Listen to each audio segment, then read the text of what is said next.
नमस्कार। मैं Ansari sir Ansari institute की तरफ से पुनः आपका स्वागत करता हूं। आज का विषय उन तमाम छात्रों के लिए है जो इस साल क्लास 12 के एग्ज़ाम दे रहे हैं। यह वीडियो सिर्फ उन छात्रों के लिए ही नहीं है, गार्जियंस के लिए है, पेरेंट्स के लिए है, शिक्षकों के लिए है और तमाम लोग जो शिक्षा में इंटरेस्ट लेते हैं उनके लिए है। विषय है कैरियर काउंसलिंग। कैरियर काउंसलिंग बहुत ही इम्पॉर्टेंट विषय है, लेकिन भारत में बहुत ही उपेक्षित विषय है। लोग पढ़ाई लिखाई कर रहे हैं, लेकिन बहुत सारे ऐसे छात्र हैं जिनको प्रॉपर काउंसलिंग नहीं हो पाता है कि उनको कौन सी पढ़ाई करनी है, कौन सा पढ़ाई करेंगे तो उनके लिए बेहतर ऑप्शन खुले रहेंगे। कई सारे फैक्टर्स हैं जिस पर निर्भर करता है कि छात्र कौन सा सब्जेक्ट ले, कौन सा स्ट्रीम का सिलेक्शन करे। इंटरेस्ट है, एप्टीट्यूड है, उनकी अपनी फाइनेंशियल कैपेसिटी, फैमिली बैकग्राउंड, तमाम तरह के फैक्टर्स हैं। तो चूँकि ये विषय बहुत गंभीर है और एक्सटेंसिव विषय है, इसलिए पूरे विषय को कवर कर पाना अभी संभव नहीं है। फिलहाल हम इसी कैरियर काउंसलिंग के एक छोटे से मुद्दे को लेकर बात करेंगे। इसके पहले कि मैं इस विषय पर आगे बढ़ूं, आप तमाम दर्शकों से अनुरोध है कि आप हमारे YouTube चैनल को सब्सक्राइब करना न भूलें, लाइक करें, शेयर करें एंड बेल आइकन को ज़रूर दबाएं ताकि हम नियमित रूप से आपके लिए कुछ न कुछ इन्फॉर्मेटिव वीडियो बना सकें। आज का वीडियो खास तौर से उन छात्रों के लिए है जो छात्र 12वीं की एग्ज़ाम दे रहे हैं या दे चुके हैं। आप जैसा कि जानते हैं 12वीं के छात्र 3 स्ट्रीम से एग्ज़ाम देते हैं जनरली, आर्ट्स, कॉमर्स और साइंस। तीनों स्ट्रीम से जो छात्र एग्ज़ाम देते हैं उनके अलग अलग मकसद होते हैं कि आगे वो क्या लेकर पढ़ाई करेंगे, कौन सा कैरियर उनके लिए बेहतर होगा। तो उसी विषय को लेकर आज हम आपके सामने प्रस्तुत हुए हैं। खास तौर से यह वीडियो उन छात्रों के लिए है जो क्लास 12 में आर्ट्स लेकर पढ़ाई कर रहे हैं। जैसा कि आप जानते हैं ज़्यादातर बोर्ड के एग्ज़ाम हो रहे हैं या हो चुके हैं। तो जैसे ही बोर्ड के एग्ज़ाम ख़त्म हो जाएंगे, छात्रों के दिमाग में जो सबसे इम्पोर्टेंट और सबसे कंसर्निंग विषय रहेगा कि हम आगे लेकर क्या पढ़ाई करेंगे। यह विषय सिर्फ छात्रों को नहीं, उनके गार्जियन, उनके पेरेंट्स को भी परेशान करेगा। तो एक छोटी सी कोशिश है कि भाई 12वीं आर्ट्स की पढ़ाई करने के बाद क्या क्या ऑप्शंस हैं, क्या क्या विकल्प हैं। हालांकि ढेर सारे विकल्प हैं, हम छोटा सा एक चर्चा कर रहे हैं। आइए बोर्ड पर हम दिखाते हैं आपको कि जो छात्र 12वीं आर्ट्स से पढ़ाई कर रहे हैं उनके लिए एकेडमिक पढ़ाई अगर जो करना चाहते हैं तो जनरली ज़्यादातर छात्र बैचलर ऑफ आर्ट्स, अब बैचलर ऑफ आर्ट्स में जनरल और ऑनर्स दोनों होता है। जिनके परसेंटेज कम रहते हैं जनरली वो जनरल लेते हैं। जनरल आर्ट्स में बहुत सारे सब्जेक्ट के कम्बिनेशन होते हैं। ऑनर्स में किसी स्पेसिफिक विषय पर आपको ऑनर्स मिलता है, bachelor of honours Hindi, English, history, कुछ भी हो सकता है। तो उसके हिसाब से आप सेलेक्ट कर सकते हैं।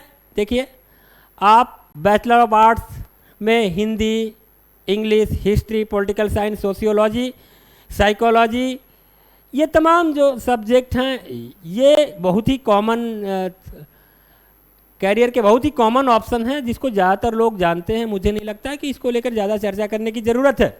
एक हल्का सा हमने चर्चा कर दिया। इसके अलावा बैचलर ऑफ टूरिज्म तुलनात्मक रूप से कम लोग करते हैं, लेकिन इसके ऑप्शन बहुत खुले हुए हैं। इस पर आप ख्याल कर सकते हैं। बैचलर ऑफ टूरिज्म वह तमाम लोग जो टूरिज्म इंडस्ट्री में जाना चाहते हैं उनके लिए अच्छा विकल्प खुल सकता है। बैचलर ऑफ सोशल वर्क, जो लोग NGO में काम करना चाहते हैं, उनका सोचना है कि फ्यूचर में हम किसी NGO से संबंधित कंपनी में काम करेंगे, तो आप वो सोच सकते हैं, उसके लिए विकल्प खुला हुआ है। इसके अलावा कुछ प्रोफेशनल कोर्सेस हैं यहाँ पे देखिए। Bachelor of arts mass media, जानते हैं आजकल मास मीडिया का ज़माना है, इतने सारे चैनल्स, इतने सारे मीडिया हाउसेस तमाम हैं, तो विकल्प बहुत हैं, बशर्ते कि आप में क्षमता होनी चाहिए। Bachelor of mass media and communication वही विषय है। बैचलर ऑफ जर्नलिज्म बहुत ही बड़ा यह क्षेत्र है। इसके अलावा banking and insurance, bachelor of banking and insurance, जैसे जैसे आप देख रहे हैं प्राइवेट बैंक्स बढ़े जा रहे हैं, बैंक्स भारत में बहुत सारे फाइनेंशियल इंस्टीट्यूशन और बैंक बढ़े हैं, तो यहाँ पे आपको bachelor of banking and insurance सोच सकते हैं। Bachelor of arts in hotel management, hotel management एक बहुत ही बेहतर ऑप्शन है, विचार आप कर सकते हैं। बैचलर ऑफ फिजिकल एजुकेशन, मैं बता दूं बैचलर ऑफ फिजिकल एजुकेशन शिक्षा जगत के लिए बहुत ही इंपॉर्टेंट कोर्स है। ज़्यादातर स्कूलों में फिजिकल एजुकेशन का टीचर होते हैं। हालांकि बैचलर ऑफ फिजिकल एजुकेशन के लिए आपको किसी न किसी स्पोर्ट्स बैकग्राउंड से होना पड़ेगा, और बैचलर ऑफ फिजिकल एजुकेशन के टीचर की एम्प्लॉयबिलिटी बहुत ज़्यादा है। मेरी जो सूचना या जानकारी मुझे है तो ये बीपीएड जो लोग करते हैं, इसके अलावा तमाम लोग जो प्राइमरी स्कूल में पढ़ाना चाहते हैं, +2 के बाद अगर डिप्लोमा इन एलिमेंट्री एजुकेशन अर्थात डीएलएड जिसको बोलते हैं, डीएलएड कर सकते हैं। इसके अलावा अर्ली चाइल्डहुड केयर, ये बच्चों के देखभाल से संबंधित विषय है। बैचलर ऑफ ट्रैवल मैनेजमेंट, ये भी टूरिज्म से संबंधित विषय है। तो ये तमाम विषय हैं जिसको लेकर पढ़ाई कर सकते हैं। हम कोशिश करेंगे कुछ विशेष विषयों पर जो कि बहुत ज़्यादा पॉपुलर है, बहुत ज़्यादा लोगों की जानकारी में नहीं है, बाद में वीडियो बनाएंगे ताकि आपको और बेहतर जानकारी दे सके कि अलग अलग राज्यों में, अलग अलग क्षेत्रों में कौन से कॉलेज से यह कोर्स करने से आपको सुविधा होगा, कौन से कॉलेज ज़्यादा बेहतर सर्विस दे रहे हैं। तो ये सब विषय है, आप इस पर थोड़ा ध्यान दें। इसके अलावा आते हैं हम, देखिए अभी तक जो था हमने चर्चा किया कि क्या क्या कोर्सेज कर सकते हैं। अब इसके अलावा कुछ ऐसा है कि +2 करने के बाद कुछ डायरेक्ट जॉब के भी ऑप्शन हैं। बहुत सारे होनहार बच्चे हैं, बहुत सारे मेहनती बच्चे हैं जो डायरेक्ट जॉब के लिए उतर जाते हैं, तैयारी करते हैं। तो देखिए इसमें सबसे पहले जो आ रहा है एनडीए, नेशनल डिफेंस एकेडमी। मैं आपका बता दूं, national defence academy army wing यहाँ पे लिखा हुआ है। याद रखिएगा, अगर आप आर्ट्स बैकग्राउंड से हैं तो सिर्फ आप आर्मी विंग के लिए एनडीए का एग्ज़ाम दे सकते हैं। आपको नवल और एयरफोर्स के लिए साइंस बैकग्राउंड से होना ज़रूरी है। तो जो अगर आप आर्ट्स बैकग्राउंड से हैं तो सिर्फ आर्मी विंग का एनडीए का एग्ज़ाम दे सकते हैं। इसके अलावा दिल्ली पुलिस, स्टेट पुलिस में कांस्टेबल की नौकरी के लिए आप एग्ज़ाम दे सकते हैं। इसके अलावा स्टाफ सिलेक्शन कमीशन का एक कंबाइंड हायर सेकेंडरी लेवल का एग्ज़ाम होता है। ये है लोअर डिवीज़न कलर, बहुत सारे जो हैं। इसके अलावा डिफेंस में आप देखिए, डिफेंस में ये जो आर्मी, नेवी और एयरफोर्स में वैकेंसी जाती हैं। इसके अलावा पैरामिलिट्री फोर्सेस में सीआरपीएफ, बीएसएफ, सीआईएसएफ बहुत सारे बच्चे तैयारी करते हैं और +2 की डिग्री पर उनकी नौकरी भी होती है।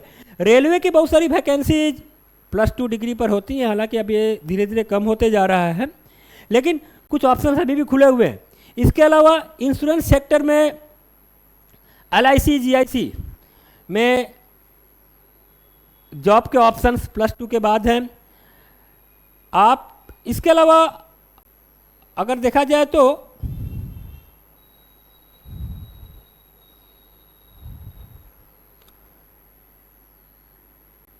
Soldier clerk, store keeper, +2 degree के बाद सोल्जर क्लर्क, स्टोर कीपर का ऑप्शन आर्मी में है।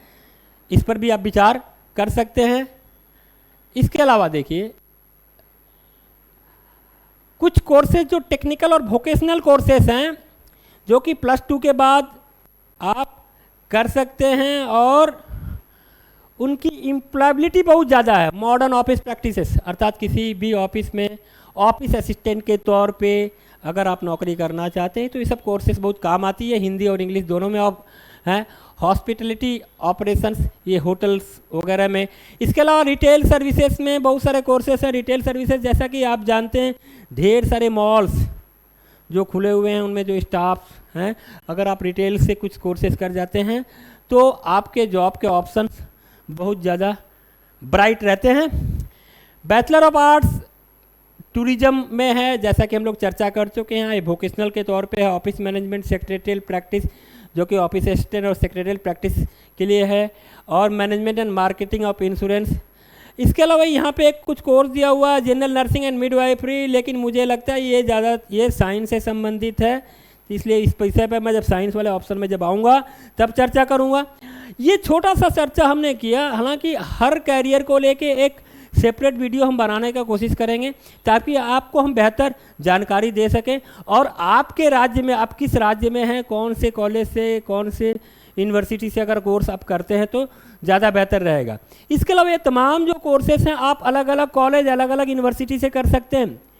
बहुत सारे कोर्सेस आपको ओपन एंड डिस्टेंस मोड से मिल जाएंगे। याद रखिएगा, रेगुलर और ओपन एंड डिस्टेंस में एजुकेशन में रेगुलर का महत्व हमेशा ही ज़्यादा है in compare to open and distance, लेकिन बहुत सारे ऐसे छात्र हैं जो किसी न किसी वजह से रेगुलर कोर्स नहीं कर पाते हैं, तो उनके लिए विकल्प खुला हुआ है। यहाँ पे बहुत सारे ऐसे कोर्स हैं जो कि आपको डिस्टेंस और ओपन मोड से अवेलेबल मिल जाएंगे, और डिस्टेंस एंड ओपन मोड में बियॉन्ड एनी डाउट, किसी भी शक और शुबा से उठकर हम बोल सकते हैं कि इग्नू अपने आप में एक बेस्ट यूनिवर्सिटी है।